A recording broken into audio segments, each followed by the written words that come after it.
করার শরবত খেলো। তো তাই এখন বাজছে 12টা 15। আম চাটনি, ভাতের সাথে আম চাটনি চাই, আর বিশেষ করে নিরামিষের দিনে তো চাই। বন্ধুরা, আজ হচ্ছে আমাদের গ্রামে কীর্তন, তো তাই আজ সকাল সকাল স্নান টান সেরে তারপরে একবারই সবজি টবজি কেটে এই যে দেখো এখানে পটল ভাজা করব বলে পটলের মধ্যে নুন আর হলুদ মাখিয়ে কিছুক্ষণ রেখে দেবো। আর কীর্তনের টাইমে তো জানোই তোমরা যে নিরামিষ খেতে হয়, তার পরিষ্কার পরিচ্ছন্ন সব পরিষ্কার ধুয়ে মুছে তারপরে নিরামিষ রান্না করতে হয়।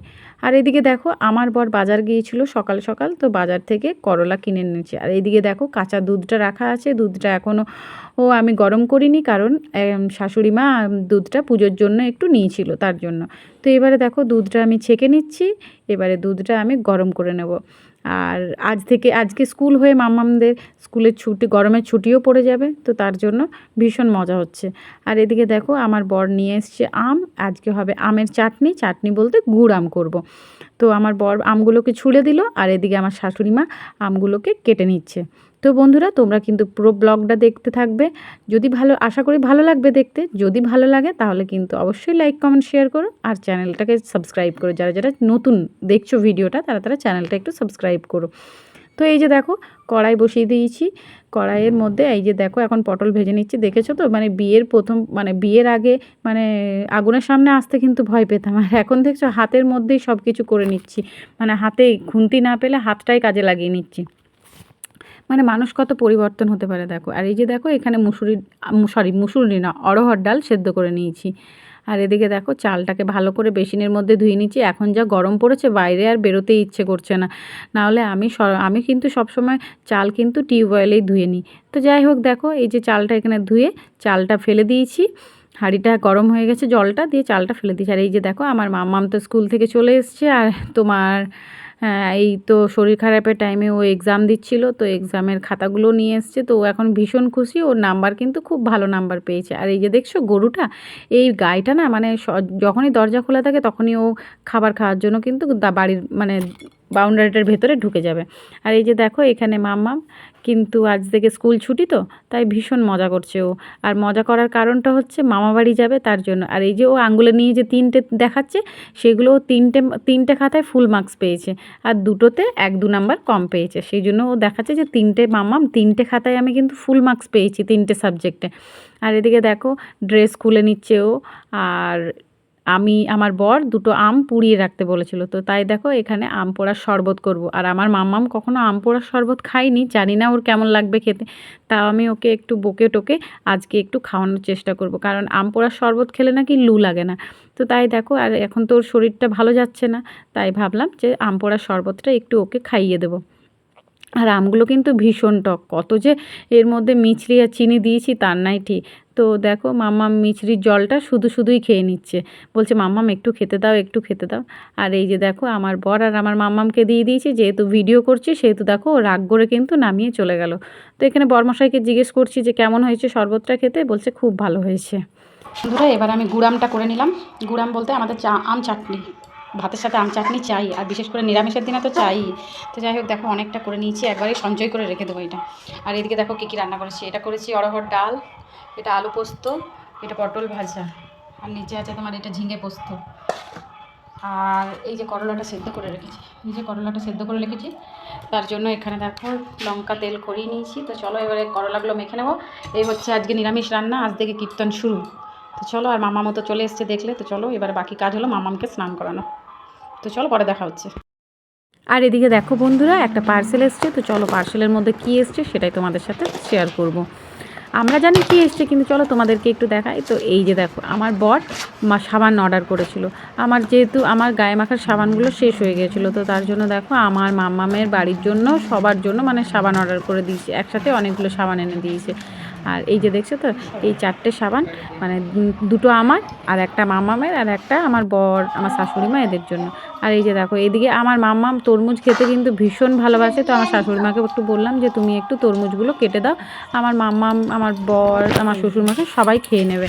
অনেক দিন থেকে তরমুজটা রাখাই ছিল বাড়িতে, তাই ভাবলাম যে একটু কেটে দাও, কেটে দিলেই দেখবে ঠিক খাওয়া হয়ে যাবে। তো এই যে দেখো সেই এখানে কেটে দিচ্ছি, আর একদিক থেকে আমার বর আর আমার মাম্মাম দুজনে খেয়ে চলেছে। তো যাই হোক চলো ওরা খেয়ে নিক, আর আমারও প্রচণ্ড খিদে পেয়েছে, তো ওটাই ভাবছি কী খাবো কী খাবো। তো দেখো এখন আমি একটা আপেল ধরেছি, এই আপেলটা ভাবছি যে একটু খেয়ে নেবো। এমনিতে কিন্তু আমার ফল খেতে একটুও ভালো লাগে না, তো যাই হোক কিছু তো খেতে হবে, পেটে কিছু না দিলে যেমন পেটটা যেমন সে মনে হচ্ছে ইঁদুর দৌড়াচ্ছে পেটটাতে, এত মানে ভালো লাগছে না একটু। আর স্নান টান করেই একটু খাবার খেয়েছিলাম। আর মানে রান্না করতে করতে না কিছু খেতে ইচ্ছে করে না জানো তো, রান্না করতে করতে যদি কিছু খাই না দিয়ে তারপরে আর রান্না করতে পারি না, প্রচণ্ড বুকটা ব্যথা করে। তো তাই আমি দেখো আগে খেয়ে নিই, আগে রান্নাটা করে নিই তারপরে কিছু খেয়ে নিই। আর এদিকে দেখো রান্না বান্না কমপ্লিট হয়ে গেছে, মাম্মামকেও স্নান করিয়ে নিয়েছি। তো এখন ভাবলাম যে ঘরগুলো একটু ঝাড় দিয়ে নিই। ঘরগুলোতে দেখো সারাদিনে মানে বেশি লোকজন নেই, কিন্তু এত ধুলোবালি কোত্থেকে যে বেরোয়, মানে যতবার ঝাড় দিই ততবার যেন ধুলোবালি বেরোতেই থাকে। কি জানি বাবা, আমাদের বাড়িতেই এত ধুলো না তোমাদের বাড়িতেও হয় বলবে তো বন্ধুরা তোমরা। তো এই যে দেখো ভালো করে পরিষ্কার করে ঝাড় দিয়ে নিয়েছি। যদিও আমাদের বাড়িতে জানো তো সেরকম কোনো কুটুম আসবে না, কারণ আমার ছোটো ননদ, আমার বড় ননদ তো অনেক দূরে থাকে, আর আমার ছোটো ননদের বাচ্চাদের পরীক্ষা শেষ হয়নি। আর এই যে দেখো বন্ধুরা, আমার মাম্মাম স্কুল থেকে এসে খিদে পেয়ে গেছে ওর, আর স্কুল থেকে এসে তো ওই তো দেখলে আম পোড়ার শরবত খেলো। তো তাই এখন বাজছে 12টা 15, আর আমার মাম্মাম এখন খেতে বসে গেছে। হ্যাঁ, আর এই দেখো আম চাটনি, পটল ভাজা আর ভাত, পোস্ত ডাল নাকি বেটা? পোস্তটা ঝাল আছে না, ভালো লাগছে না পোস্তটা খেতে, খেয়ে না। তো চলো বন্ধুরা একে তাড়াতাড়ি করে খাইয়ে নিই। হ্যাঁ তোমাকে। আর দেখলে তো বন্ধুরা, মানে আমি যদি কিছু একটা ভুল বলেছি সেটা ভীষণ ও ধরে নেয় যে এটা তুমি এটা কেন বলেছো, ওটা কেন বলেছো, এরকম।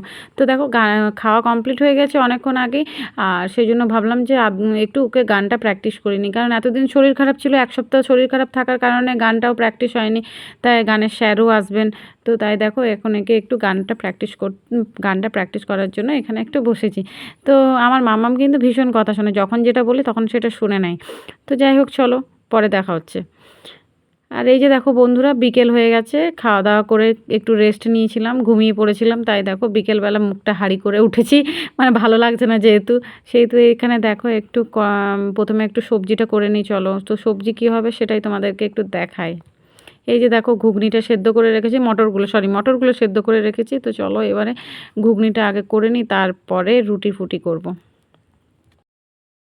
তো দেখো রুটি করে আমার শাশুড়ি মা বাড়িতে সন্ধে দেখিয়ে নিয়েছে, এবারে আমরা একটু এসেছি এখানে হরি মন্দিরের কাছে, আর মাম্মামকে নিয়েই এসেছি। মাম্মাম অনেকক্ষণ ধরে আসতে চাইছিল, তাই ভাবলাম চলো এখন একটু আরতি হবে, তো আরতিটাও দেখবো আর এখানে একটু ঘুরেও আসি। তো এই যে দেখো সামনে মাম্মাম দাঁড়িয়ে আছে, আর আমরা এখন সেরকম কোনো লোক নেই, আর এখানে যারা হরিবোল করছে তারা এখন আমাদের গ্রামেরই আর কি। তো সেই আর কি দেখো এখানটা। আর তোমার রাত্রেবেলা আমরা খাবার দাবার খেয়ে তারপরে একবারেই তোমার যখন বড়দোল নামবে তখন আমরা একটু দেখতে আসবো। আর এই যে দেখো এখানে তোমার আরতি হচ্ছে, তো চলো তোমাদেরকে একটু আরতিটা দেখাই।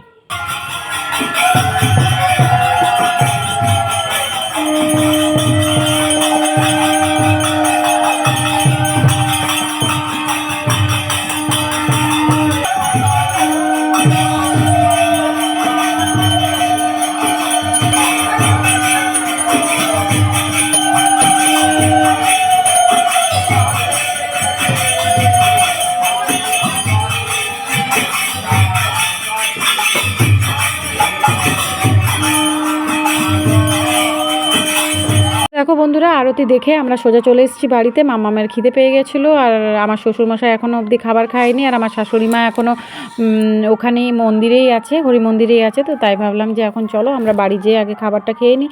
আর আমার শ্বশুরমশাইকেও দেখো এখানে খেতে দিয়ে দিয়েছি। তো চলো আগে আমরা খেয়ে নিই, আর কী খাচ্ছি চলো তোমাদেরকে একটু দেখাই। এই যে দেখো এখন আমরা ভেজা ভাত খাচ্ছি। এখন কদিন থেকেই আমরা ভেজা ভাত খাচ্ছি, যখন থেকে মাম্মামের শরীর ঠিক নেই তখন থেকে আমরা ভেজা ভাতই খাই। তো এই দেখো বন্ধুরা খাওয়া কমপ্লিট হয়ে গেছে। তো এখন আমি, মেজদি ভাই, নয়ন আর আমার বেটু 4জন মিলে একটু বাইরে বেরিয়েছি। বাইরে বলতে এই সামনেটাতে একটু বসবো, কারণ বাড়ির ভেতরটা ভীষণ গরম লাগছে। আর সবার খাওয়া হয়ে গেছে, আর এখনও কীর্তন শুরু হয়নি, বড়দল এখনও নামেনি। তো তাই ভাবলাম যে চলো আমরা একটু বসে বসে এখানে একটু আড্ডা মারি। তো চলো বন্ধুরা ব্লগটা এখানে শেষ করছি, দেখা হবে একটা নেক্সট ব্লগে। সবাই ভালো থেকো, সুস্থ থেকো। তো আজকের মতো চলো টাটা, গুড নাইট।